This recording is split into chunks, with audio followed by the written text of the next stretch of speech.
sagesse de Dieu se trouve en Dieu, et de tout temps, elle a reçu à travers lui son caractère déterminé. Elle est prête, bien avant que nous le soyons, prête et cachée en même temps, gardée par Dieu en lui-même, insérée dans son mystère. On ne peut la découvrir sans s'approcher de la sphère du mystère de Dieu, sans avoir auparavant découvert la nature mystérieuse de Dieu. Et ainsi, elle se dévoile en union avec le mystère. Quiconque rejette le mystère ne trouvera jamais la sagesse de Dieu.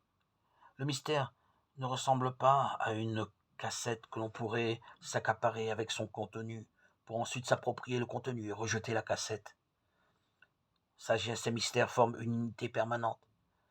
La sagesse livre toujours plus le mystère, mais le mystère livre aussi toujours plus la sagesse, puisque c'est un mystère originel, un mystère que Dieu a préparé de toute éternité, avant la séparation du temps.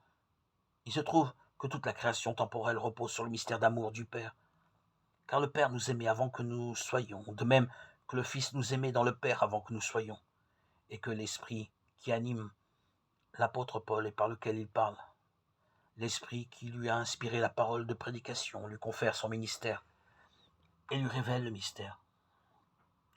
Il nous a aimés de toute éternité dans le Père et le Fils, et nous révèle cet amour à travers l'apôtre.